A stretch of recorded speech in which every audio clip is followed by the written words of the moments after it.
What's up with privacy? Article 13, and I'll explain why.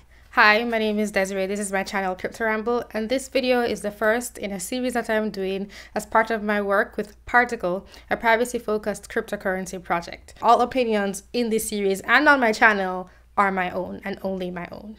First of all, I have to clarify that this Article 13 refers not to the GDPR, but to the Copyright Data Plan that was recently proposed by the EU. That's the Directive on Copyright in the Digital Single Market. This is something that's being proposed by the EU, but of course the internet isn't bound by geography in the way regular land is. So what happens there is going to affect privacy elsewhere, and people might follow their initiatives in their own implementation of copyright laws for specific countries or regions. So what is this Directive on Copyright? It's a proposal to update the existing copyright laws that were implemented in 2001 when the internet was not the place it is today. I'm focusing on this because there has been a bit of an uproar on the internet over memes specifically, because what the article asks for is that uploaded content be filtered in order to not allow people to steal from other creators by uploading content that they're referencing. And then a lot of people are upset about that because it means you basically cannot recreate something that references someone else's content, like say for music or some sort of image, and specifically in the content of memes where people take an image maybe and then put text over it. You can't take that original image that is very important to popular culture because of what it symbolizes and represents and then do something with it. So let's look at the specific article. Use of protected content by information society service providers storing and giving access to large amounts of works and other subject matter uploaded by their users. 1.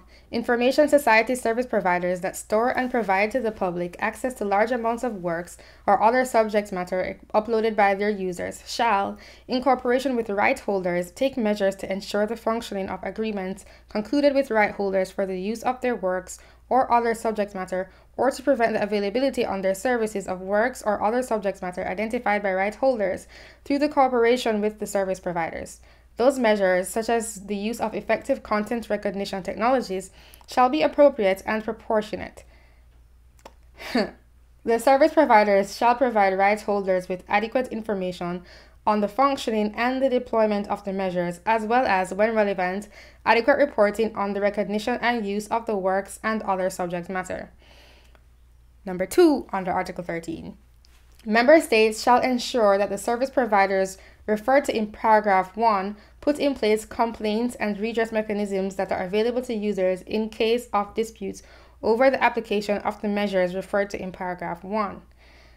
Number 3. Member states shall facilitate, where appropriate, the cooperation between the information society, service providers, and right holders through stakeholder dialogues to define best practices such as appropriate and proportionate content recognition technologies, taking into account, among others, the nature of the services, the availability of the technologies, and their effectiveness in light of technological developments.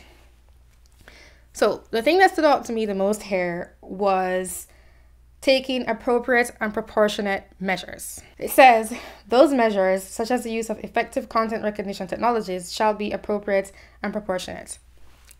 I don't know about you, but that sounds pretty vague to me.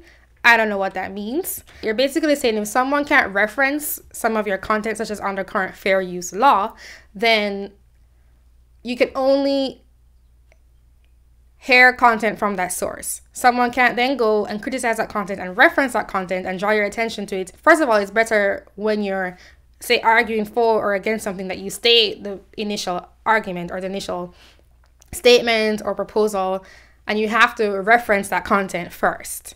You know, you can't just talk around something because that's not fair to the person or organization that you're talking around. And it also makes it harder to make your argument or statement or reasoning clear to the person that you're trying to explain it to.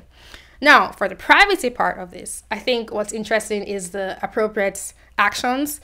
So if, say, I don't know, some provider sees that somebody uploaded content and it was automatically filtered out or manually filtered out, and then they go and they look at it manually because someone complained, and then they decide that something is wrong with this content for some other reason under the law. Then this platform, for example, has this information about this person, and they can say submit that to the authorities, but this person, if they wanted to complain to other people, can't even reference this thing that they uploaded and prove that they uploaded it because it was never actually uploaded, just on this private platform. I want to bring to mind a very specific incident that occurred not too long ago, where there was a news agency that went and found all the information they could on a Redditor who posted something, and it was not what they thought was politically appropriate.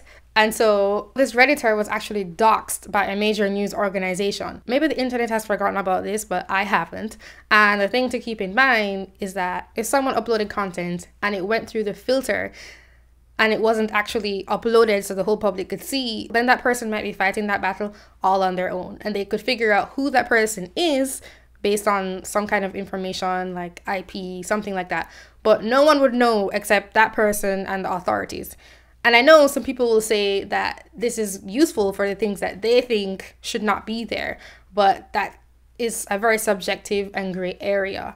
And so I think that that's how that specifically relates to how someone's privacy can be violated when they're uploading content on someone else's private platform. The purpose of me making these videos is to let people know that we, as in the people, have more power nowadays due to the technology that we can build to overcome these obstacles that we have when it comes to working with other people's platforms, and to do something about the power of technology to be used by bad actors or people you don't want to have access to your personal data. We can do this using cryptocurrencies and privacy-focused crypto platforms, such as the one that I work with. One of those projects is the one that I work with, Particl, and it's focused on privacy and also censorship resistance while being in compliance with the law. This specific example where you immediately think about censorship but you don't necessarily think about privacy when there are things going on in the background, I think really ties that together pretty well. Something not so obvious to think about, but that's what's up with privacy. Thank you guys for watching. I will talk to you really soon. Bye.